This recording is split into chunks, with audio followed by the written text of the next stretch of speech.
noches. Hace poco, en calidad de periodista, Mario Benedetti le preguntó a Sergio Ramírez, vicepresidente de Nicaragua y autor de la novela Castigo Divino, ¿cómo se lleva tu cargo de vicepresidente y tu trabajo de escritor?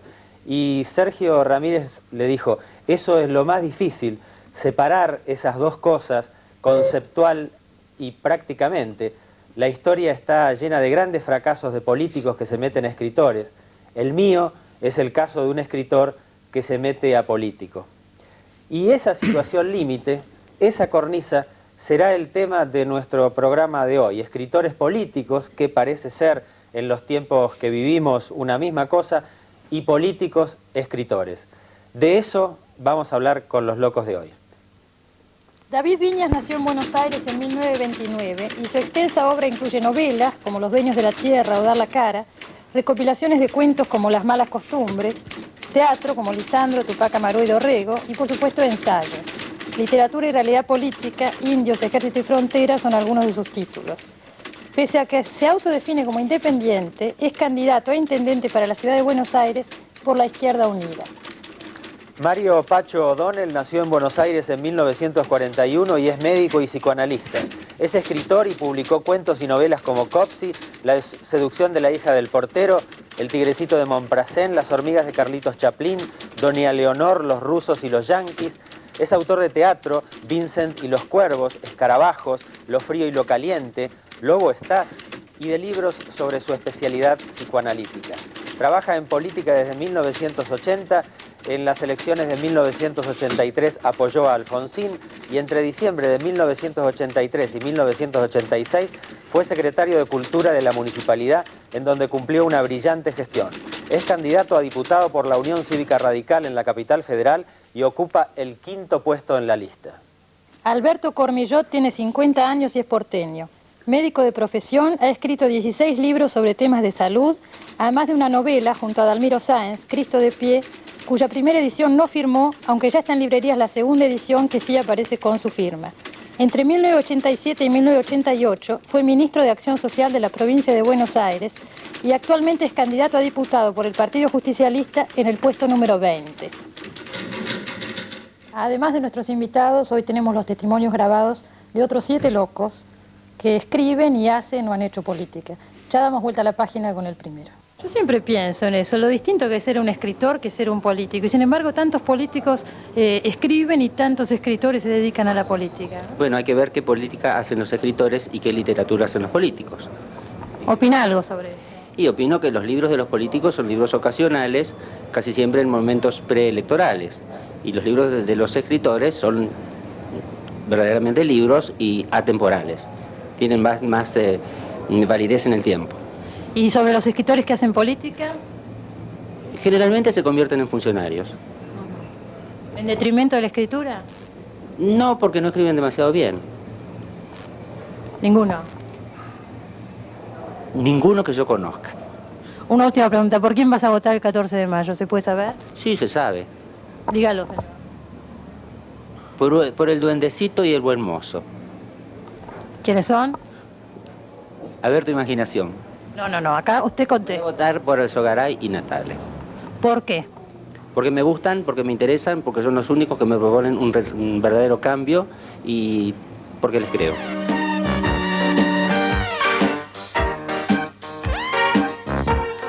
Al ocupar una función pública, ¿hay un cambio muy grande no solo en su vida, sino en su trabajo? Sí, es un cambio muy grande, yo diría, porque el trabajo del historiador es un trabajo muy solitario. Uno está con uno mismo y con el pasado, con los personajes del pasado. Maquiavelo decía cuando estaba desterrado de Florencia que durante el día él trabajaba en las cosas para ganarse la vida, con los mercaderes de caballos, etc. Y a la noche volvía a su casa, se bañaba, se ponía su mejor ropa y se ponía a dialogar con los grandes personajes de la República Romana. Y a mí me pasaba lo mismo, yo dialogaba con los personajes de los libros de historia que trabajaba. Ahora, en cambio, tengo que conversar con mucha gente, recibir a mucha gente, ocuparme de problemas concretos, resolver temas. Yo casi le diría que un poco acepté por eso esta función. Primero porque desde luego quería colaborar en la parte cultural con este gobierno, pero además porque era un desafío, una provocación, a ver si yo podía ser capaz de hacer una cosa como esta. ¿Y cuál es el resultado? Ah, no tengo que decir yo eso, que lo diga el público. No, el resultado dentro de su vida. El resultado es una vida mucho más movida, más llena de compromisos sociales y además de obligaciones burocráticas también. Y uno tiene que a veces tratar de sustraerse para esto, para no caer anegado en la burocracia y poder tener o seguir teniendo un poco de creatividad, ¿no es cierto? Yo diría que el resultado, como no es demasiado tiempo el que yo voy a estar en este cargo, porque en el mejor de los casos esto termina el 10 de diciembre, serían 3 años, que es como un intervalo, digamos. Por otra parte, yo he seguido escribiendo en estos años, no he dejado de hacer mi oficio, trato de proteger un par de horas por día para poder seguir trabajando, de modo que el cambio no es demasiado grande. David Viñas, esta es la primera vez, tengo entendido, que te postulás a un puesto público, a un cargo público. Efectivamente, uno ha practicado escrupulosamente la heterodoxia y el cuestionamiento de todo lo que suene administrativo.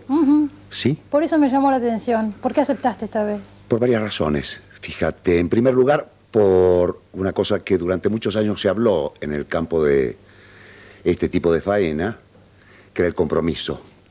Parecía una especie de abstracción, en cambio concretamente ya la cotidianeidad de la cosa política te exige un contacto, una conversación, un escuchar lo que dice la gente, un verse con gente que uno no había visto nunca, lugares insólitos.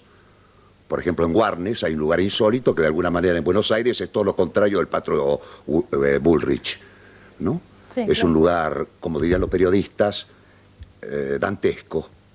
Hay que ir a ver cómo vive cantidad de gente en Buenos Aires, donde, curiosa, significativamente, una de las personas que estaba allí dijo que en Buenos Aires se practica el apartheid, es decir, ciudadanos o habitantes de primera, y corrijo porque no somos ciudadanos la gente de Buenos Aires, en tanto no votamos sobre todo para una elección ineludible de ejercicio real de la soberanía, que sería elegir precisamente intendente de la ciudad de Buenos Aires.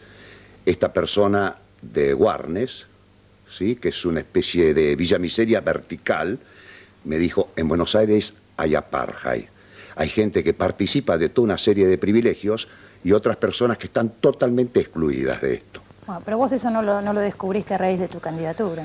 ¿Cómo no? A partir de la experiencia cotidiana uno va verificando algo que había supuesto inicialmente, que había gente de primera y gente que estaba completamente excluida.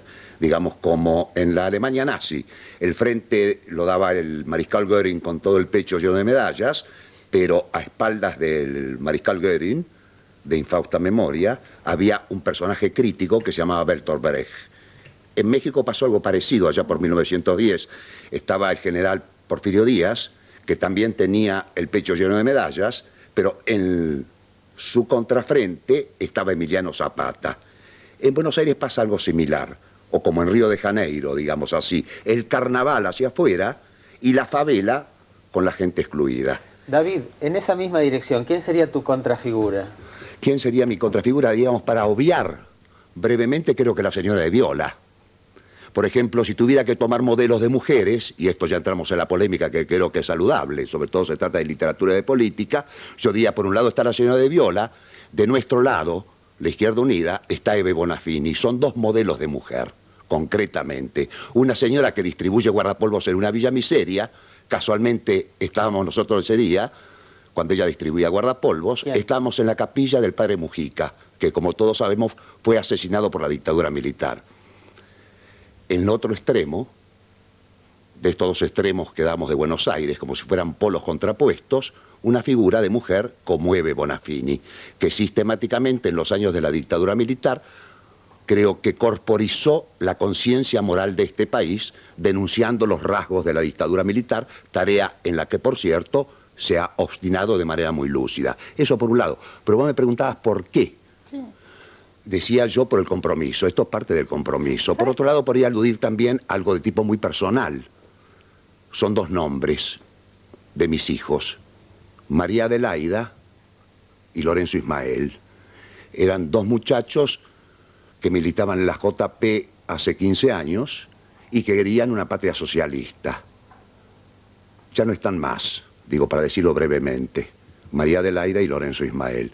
De alguna manera, con mi tarea cotidiana en la acción política en este momento en la Ciudad de Buenos Aires, estoy tratando de, como dicen los psicoanalistas cuando se hace algo para cubrir algo que no se hizo antes. ¿Cómo dicen los psicoanalistas, Pacho? Me parece que David lo puede hacer mucho mejor con su propio y riquísimo lenguaje. Digo, porque hay una palabra que técnicamente indica esto, es decir, como una... cubrir una deuda que no se había hecho, no se había pagado antes. De alguna manera, un condición... David. ¿Perdón? Una reparación. Una reparación, esa era la palabra. Reparar estas dos figuras concretas de dos de mis hijos, María Adelaida y Lorenzo Ismael. Muchachos de 20 años que ya no están más y que militaban hace 15 años fervorosamente en la juventud peronista y querían una patria socialista. Esto por un lado, sería un segundo argumento. Y un tercer argumento, en un momento dado, encontrándome con un viejo compañero de la Federación Universitaria, que es candidato a diputado en la provincia de Santa Fe, considerable persona, que viene de una formación política popular como es la intransigencia, Lisandro Viale, nos reencontramos, sugirió la posibilidad de que yo fuera candidato, las limitaciones que esto implicaba en tanto la ley no está aprobada sino en diputados, a los efectos de la convocatoria. Y por último, algo que también hace a la polémica. Digo, sobre todo me alegro que estén el doctor O'Donnell y el doctor Cornilló.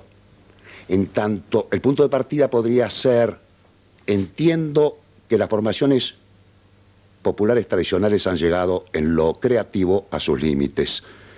Y me alegro que estén el doctor O'Donnell y el doctor Cornilló, en la medida en que entiendo también que han hecho un trabajo muy considerable en el campo de la cultura en la Ciudad de Buenos Aires y en la provincia de Buenos Aires, el doctor Cornilló.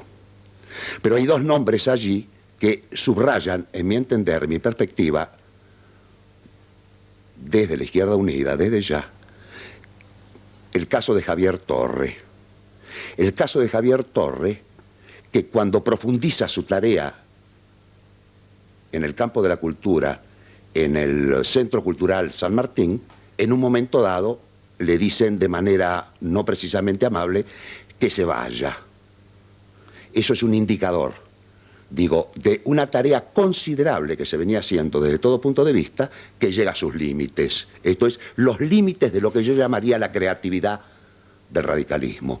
En el caso de la provincia de Buenos Aires, un hombre de, en mi criterio, de la izquierda peronista como es el doctor Ferrara. En un momento dado, el doctor Ferrara plantea una serie de problemas que se fundamentan concretamente en un libro muy considerable que él ha publicado, donde entre otras cosas alude al asunto, al problema muy grave de las cesáreas y de los abortos. Es decir, problema especialmente complejo y delicado y considerable. Cuando el doctor Ferrara hace público este tipo de planteo, desde el gobierno de la provincia de Buenos Aires, encabezado por el doctor Cafiero, le dicen, doctor, váyase usted a su casa.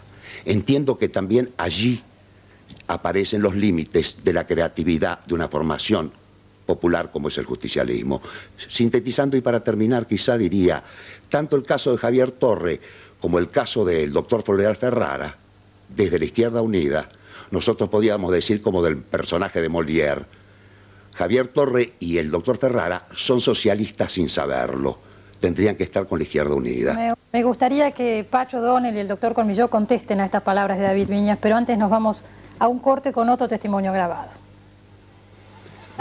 Dalmiro Sáenz, ¿estás trabajando en esta campaña política? Estoy apoyando a Menem, que no creo que a Menem le haga mucha gracia que yo lo apoye. Me parece que... ¿Por qué? Porque los escritores somos medio piantavotos, ¿no? No sé, depende. ¿Vos te acordás cuando Jaureche lo definía a Borges, decía que era como un pato que volaba lindo pero caminaba feo? Yo creo que todos los escritores volamos lindo pero caminamos feo. Cada vez que hablamos, como yo ahora, por ejemplo, no hago todo mal, ¿no? ¿Piantavotos? Ya somos piantavotos, ¿eh?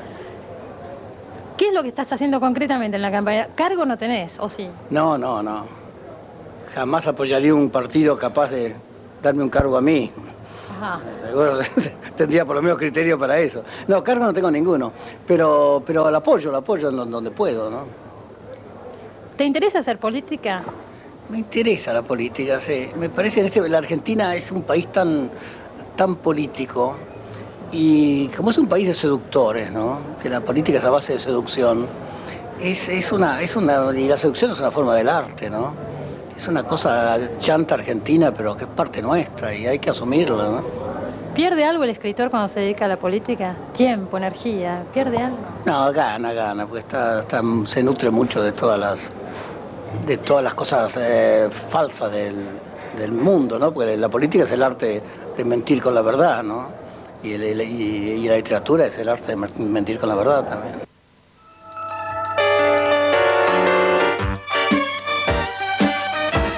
Bueno, yo pienso que un escritor en Latinoamérica, de una o de otra manera, como intelectual estamos metidos en lo político.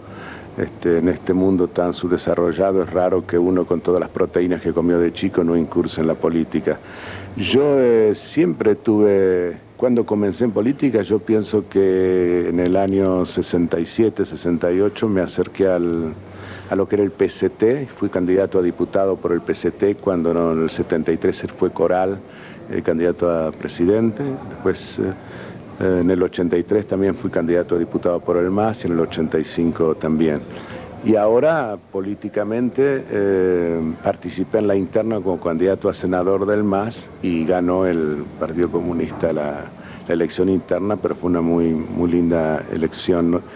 En cuanto al teatro, que vos decís, siempre he estado ligado a la política. Soy el señor Galín, de Estela Araña, en fin, me ha costado el exilio por escribir teatro. Claro. Ahora, ¿cómo fue tu participación? ¿Estuviste a punto alguna vez de ser elegido o nunca? No, todavía creo que no estuve a punto. Estuve a punto de ser elegido, me hubiera gustado mucho ser senador por Izquierda Unida. Creo que todavía falta poco para que el socialismo tenga un rol fundamental en la Argentina, lo está haciendo en Brasil, sí. ¿Cuánto de poco? Y después de esta... ¿Sí? La UCD dice lo mismo, Adelina dice lo mismo. Adelina dice lo mismo, pero el tiempo en Latinoamérica me parece que corre a favor del socialismo y no a favor de la derecha. De todos modos, me parece magnífico que haya una democracia y que se haya podido votar, pero las circunstancias económicas hacen que nuestra candidatura de Vicente y Zamora va a tener una magnífica elección, no me cabe la menor duda. Y ahora con Pacho O'Donnell en el estudio preguntándole sobre la deuda que le había planteado David Viñas. Javier Torres es un gran amigo mío, lo quiero mucho, nos queremos mucho. Y yo fui quien lo designó al frente del Centro Cultural San Martín en el 83, a fines del 83. Él fue una figura importante de un grupo de gente en los que nos propusimos un proyecto cultural, entre los cuales estaba también Daniel Ríos, un importantísimo artífice de todos los espectáculos al aire libre, que fue una característica también muy significativa de mi gestión. Osvaldo Gieso, con quien creamos el Centro Cultural de la Recoleta, que no existía antes de nuestra gestión. Virginia Orí, que dirige el programa cultural en barrios. Miguel Saujame, el programa cultural en sindicatos y fábricas, etc.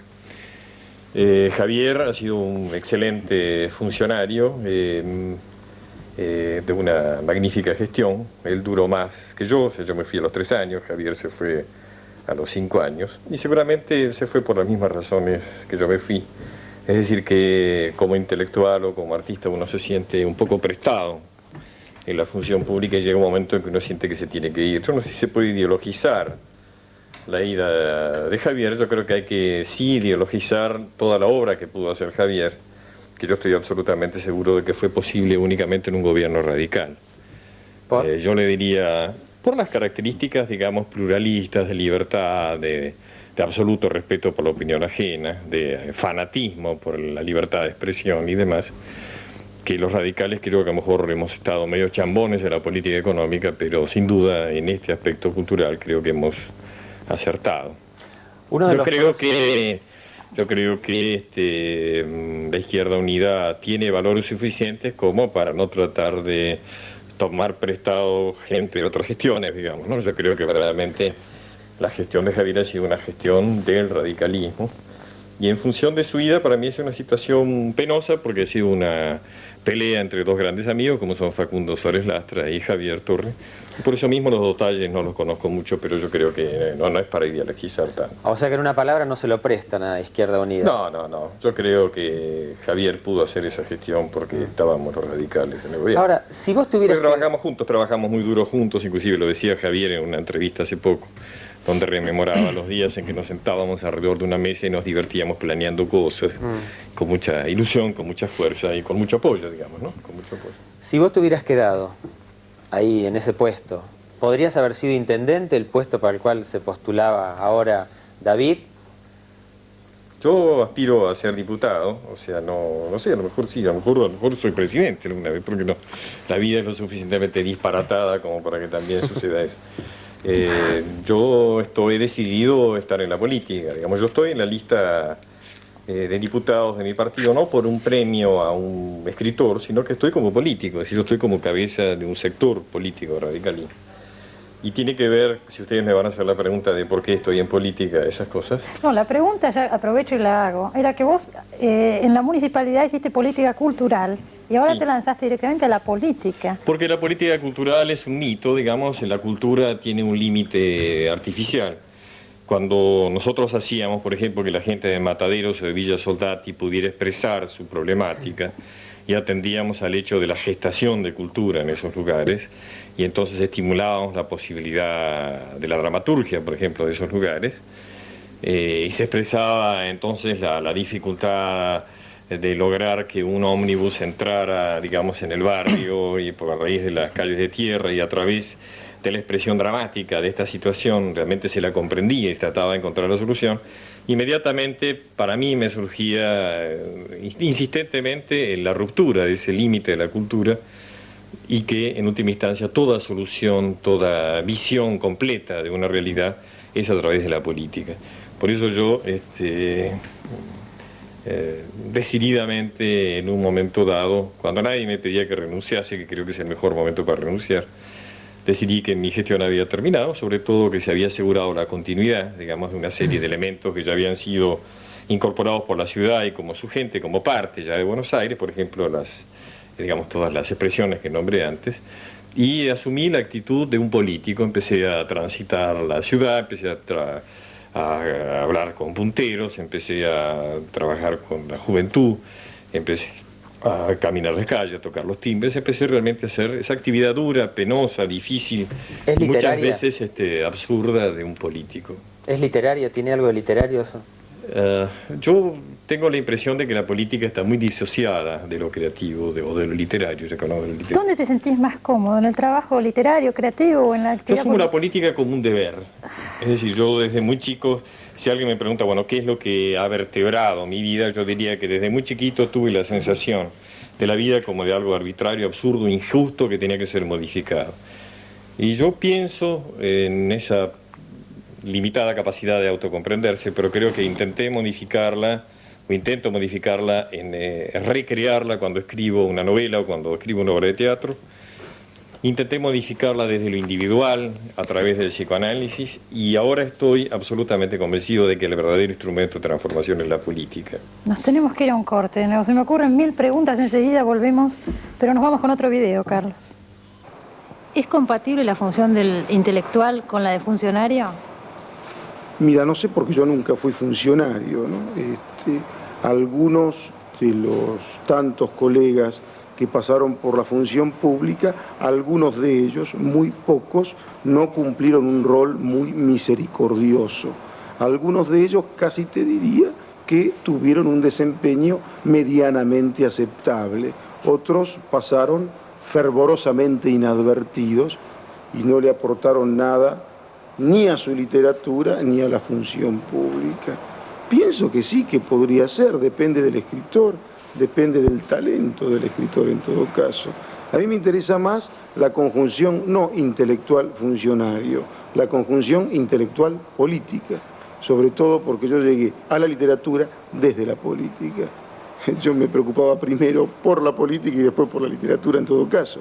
Y los carriles de literatura y política en mi obra siempre corrieron de una forma simétrica, te diría. porque desde mi primer libro, La Manifestación, que me provocó grandes problemas en la agrupación política a la que pertenecía entonces, hasta... ¿Cuál era? El libro La Manifestación. Yo estaba entonces merodeando el Partido Comunista. Yo me acuerdo que por la publicación de La Manifestación, medio Partido Comunista lo tuve a favor y medio Partido Comunista siguió diciéndome de todo, porque ya esa condición de polémica yo la venía arrastrando desde muy joven. Pero después todos los problemas que yo tuve con mi literatura fueron de orden político. Cuando vinieron todos los próceres de la resistencia a acusarme por lo que pudo haber sido flores robadas en los jardines de Quilmes, también era de orden político. Cuando en 1976 yo prácticamente desaparezco de la literatura, cuando ya había publicado a todo esto Los Reventados, Don Abdel Salim, Fe de Ratas, entre el 76 y el 80 tampoco existo como escritor por una cuestión netamente política. Mi literatura, creo, sirve para entender o para ayudar a entender, o algunos aportes que pudo haber dado mi obra, el proceso político que vivió la Argentina en los años que yo tengo, te diría desde el peronismo hasta acá. ¿Apoyás a Menem en esta campaña? Sí, por supuesto, apoyo a Menem en esta campaña. ¿Estás trabajando activamente en la campaña? No sé si activamente, lo que sí, siempre que me lo preguntan, como me lo preguntás vos, digo que apoyo a Menem y bueno, y trato de ayudar en todo lo que pueda, ¿no?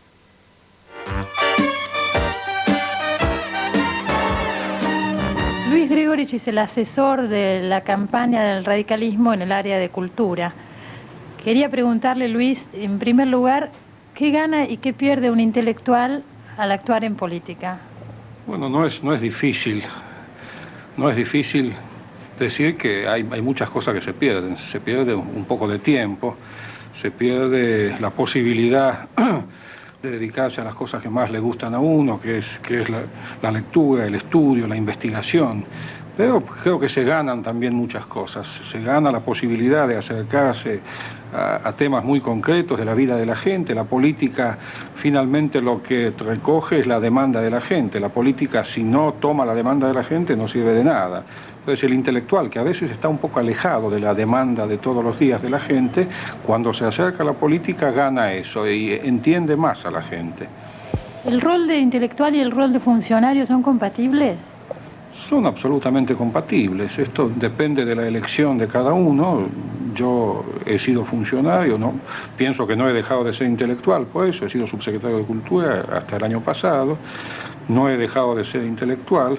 Lo que pasa es que, claro, implica, el rol de funcionario implica algunas obligaciones distintas al rol de intelectual. Implica dedicar el tiempo a una cantidad de temas de los cuales el intelectual no se ocupa, que son los temas administrativos, que son los temas de asignación de fondos, de atención de expedientes, lo que usted ya sabe. ¿Y es competente un intelectual en toda esa área? Se va haciendo competente, aunque a veces no le gusta, pero va aprendiendo. Yo creo que los intelectuales que hemos estado trabajando bastante fuerte con el gobierno de Alfonsín estos últimos 5 años, hemos aprendido bastante. Vamos a hablar con el doctor Cormillot, que esta noche no sé por qué está muy callado todavía, pero antes quería hacer una pregunta y me quedó pendiente del otro bloque a Pacho O'Donnell y a David Viñas. Si la pregunta es esta, está medio flotando en el aire. El rol del intelectual es esencialmente crítico, pienso. Sí. ¿No se contradice esto con la labor de un funcionario? Les pregunto a los dos. Sí, se contradice plenamente. Yo creo que son incompatibles.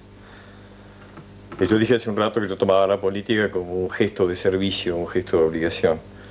Yo, para decirlo muy brevemente, recuerdo en este momento una frase de Borges, una frase que creo que justifica una vida. Cuando Borges decía que la realidad es anacrónica, ¿no? Yo pido en este momento, podría hacer 3 segundos de silencio para que pensemos esta frase maravillosa. La realidad es anacrónica. Y yo creo que los funcionarios trabajan fundamentalmente con esa anacronía que es la realidad. En cambio, el escritor la trasciende, la perfora, la rehace, la deshace, la proyecta hacia el futuro. Digamos, es justamente aquel quien socialmente puede evitar quedar atrapado en esa maraña anacrónica de la realidad. Por eso yo creo que el hecho de ser un funcionario y ser un escritor, por lo menos un escritor de ficción, como he tratado de ser yo, no tiene que ver con los tiempos, la distribución del tiempo, sino que tiene que ver con dos estados completamente distintos e incompatibles. Tal cual, ¿desde dónde te ubicás?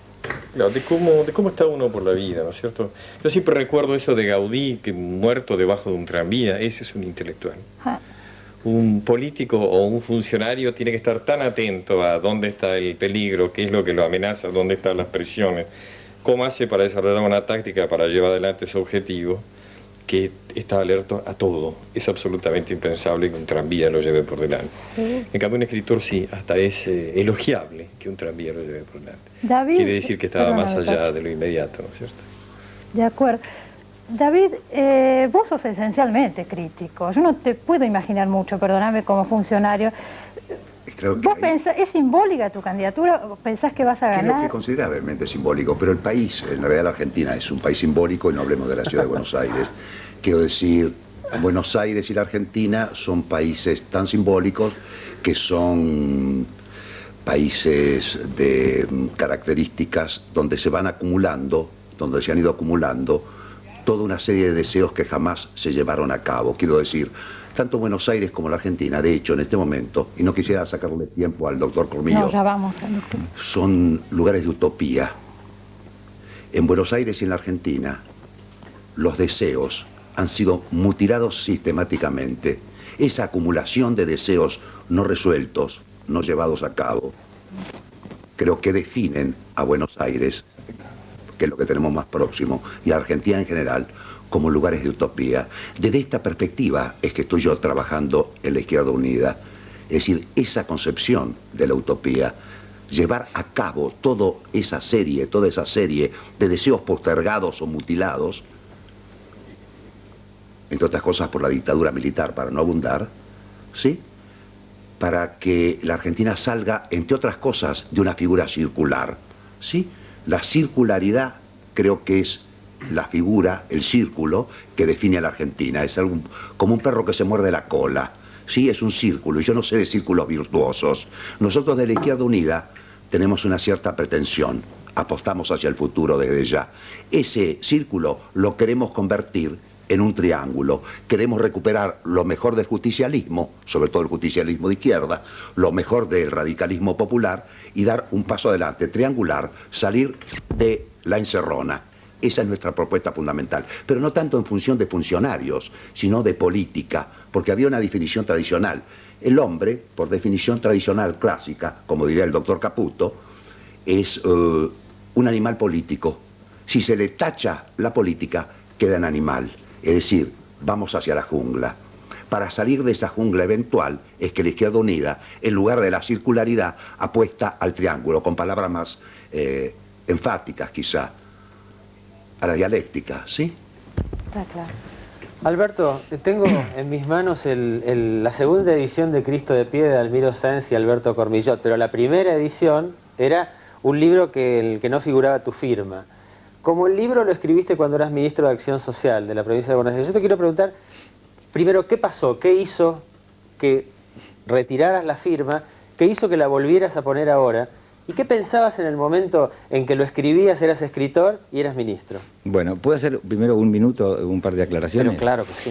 Primero, quería aclarar que yo no soy candidato en esta oportunidad a diputado. Sí, que yo lo dije en la presentación. Yo fui candidato a diputado en el año 87, entraron 19 diputados, yo estoy el número 20, o sea, si gana el peronismo, yo reemplazaría al doctor Duhalde ni bien él renuncie, para tomar su puesto de vicepresidente. Con respecto a lo que dijo David, yo quería hacer un comentario. En esa controversia, yo me mantuve afuera, porque el tema de las cesáreas, a mi entender, era un tema... El tema Ferrara. El tema Ferrara, sí. El tema de las cesáreas era un tema de prioridad número 50 en la provincia, no era un tema importante. En la provincia de Buenos Aires el tema era el hambre, por ejemplo, y todas las cosas que tienen que ver con el hambre. O sea que discutir el tema de las cesáreas, a mí me pareció que por lo menos oscurecía la prioridad que para mí tenían otros temas. Y con respecto al aborto, yo creo que hasta ahora no se ha planteado en el país de una forma clara y de frente el tema que el aborto es el método de elección anticonceptivo de los pobres. Solamente que los pobres se hacen los abortos en las cocinas y la clase media alta y los que son pudientes se hacen los abortos en los lugares que se los pueden hacer. ¿Qué se va a hacer de ahora en adelante? Es un debate que ni siquiera se ha imaginado instalar en el país de una manera seria. todavía es un tema que no está. Y después con respecto a la creatividad, bueno, yo creo que en el peronismo hay creatividad y nosotros en la gestión tuvimos creatividad con los chicos de la calle. Yo llegué a cerrar un instituto, que es una de las cosas que hay que eliminar en la provincia, que hay que cambiarlo por otro sistema, en fin, trabajamos con temas de alimentación, con una serie de cosas que, bueno, que no están en el detalle, pero que yo tengo fe en que dentro del peronismo hay creatividad. Eso le quería contestar a David. Con respecto al libro, Alberto, y voy al libro, con respecto al libro te pido un minuto y enseguida sí, lo respondes porque tenemos que cortar. Bueno. Enseguida volvemos. Bueno. En un programa como el de hoy estamos pasando revista a una figura, a dos figuras, políticos escritores y escritores políticos, tanto nacionales como extranjeros. ¿Cuáles son, a tu juicio como historiador, los que aportaron más y dando nombres y nombres de obras? Bueno, en el siglo XIX nosotros tenemos en una forma esplendente la figura unificada del político escritor y del escritor político, y más aún hasta del escritor guerrero, del escritor militar en Sarmiento. Sarmiento es un político que escribe y es un escritor que hace política, y es también un escritor y un político que hace la guerra incluso, ¿no? Todo eso está en el himno a Sarmiento, ¿no? La pluma, la espada, la palabra.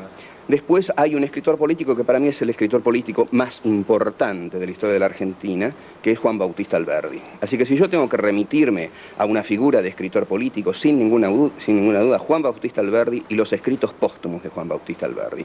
Bueno, ¿y con qué libro vas a ir a la urna el 14 de mayo? Voy a ir con el libro de la bronca, en principio, porque a nosotros nos han quitado una fiesta. Este 14 de mayo debió haber sido una fiesta para todos nosotros. No lo es, nos robaron la fiesta de reemplazar después de largas décadas a un presidente civil por otro presidente civil, pero yo voy con tristeza y con angustia a la urna, porque el panorama es muy sombrío, porque nadie lo va a solucionar fácilmente, porque la sensación que tengo es que aquí no gobiernan los que se presentan a elecciones, sino que groseramente, ostensiblemente están gobernando los factores de poder, están gobernando las corporaciones del poder, los traficantes del dinero, los que suben el dólar, bajan el dólar, abastecen el mercado, desabastecen el mercado. Entonces, pareciera que se está desestabilizando al gobierno radical para posibilitar un triunfo peronista, gobierno que también va a ser desestabilizado el peronismo, para después posibilitar lo más siniestro que se te puede ocurrir. En consecuencia, a nosotros nos robaron una fiesta, porque estamos todos muy angustiados, muy deprimidos, y no sabemos de dónde sacar el coraje y no sabemos de dónde hacer nacer la esperanza de nuevo. Pero las dos cosas van a ser fundamentales que ocurran y que consigamos hacerlas. Es decir, generar el coraje y revivir la esperanza, sea como sea, de alguna manera, ¿no?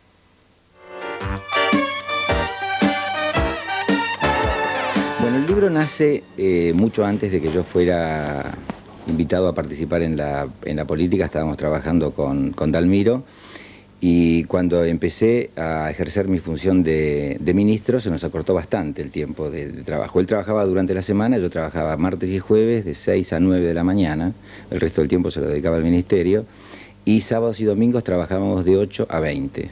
En una quinta que yo vivía cerca de La Plata, trabajamos de 8 a 20.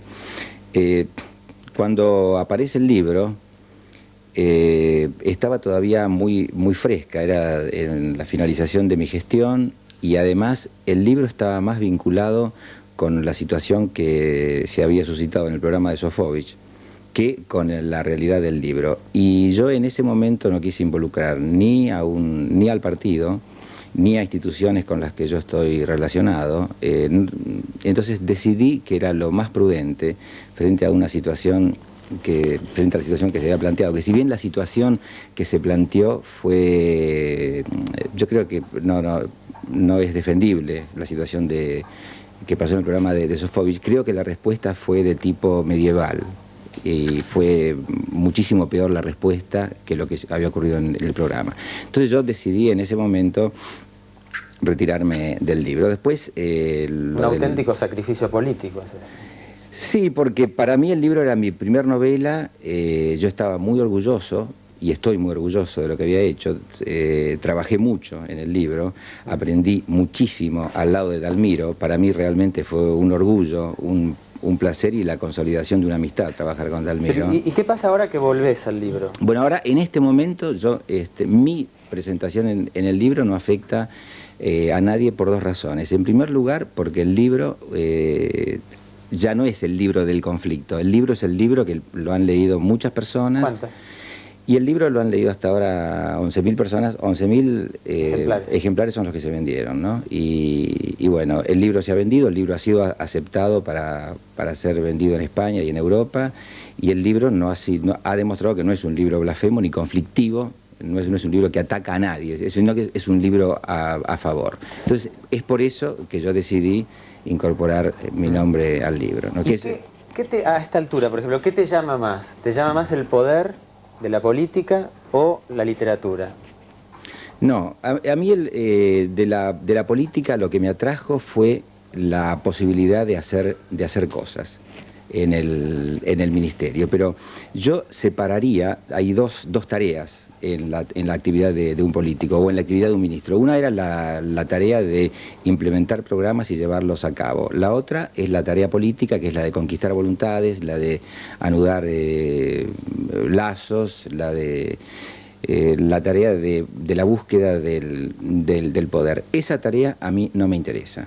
Es una tarea que no me interesa y no sé si me va a interesar. Lo que me interesa de la posibilidad de ser diputado es el hecho de poder implementar proyectos de temas como los que mencioné antes, otros temas que tienen que ver con la salud y que pueden llegar a ser transformadores. En mi caso particular, para mí el afiliarme, desde el punto de vista personal, el afiliarme el manifestarme activo militante de un partido político a mí personalmente me resta en la sociedad más que lo que me da. O sea, yo no obtengo ventajas personales.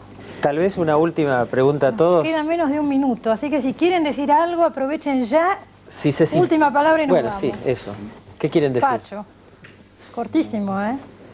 Yo quiero señalar, recién pensaba que la gente que se ha quedado hasta tan tarde escuchándonos es porque realmente le interesa mucho esto de la cultura. Y la cultura no es una palabra solemne, sino que la cultura quiere decir amor por la libertad, amor por la gente, amor por la justicia social. Y yo pienso que esta es una semana realmente decisiva en ese sentido.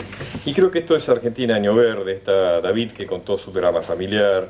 Hemos compartido un exilio en España. Carlos, que estuvo en circunstancias similares en México. Ustedes dos, que no la pasaron nada mal. En ese desfile de gente que pasó, bueno, Pavlovsky, que salvó su vida por las azoteas, Dalmiro, que estuvo secuestrado. Algunos también hay que las pasaron bastante bien con el proceso, que fueron bastante mimados por la dictadura del proceso. Pero está bien, esta Argentina Año Verde en que estamos todos metidos, creo que no la podemos perder. Yo creo que a los radicales nos tienen que dar la posibilidad de hacer lo que nos falta hacer, y es el despegue económico.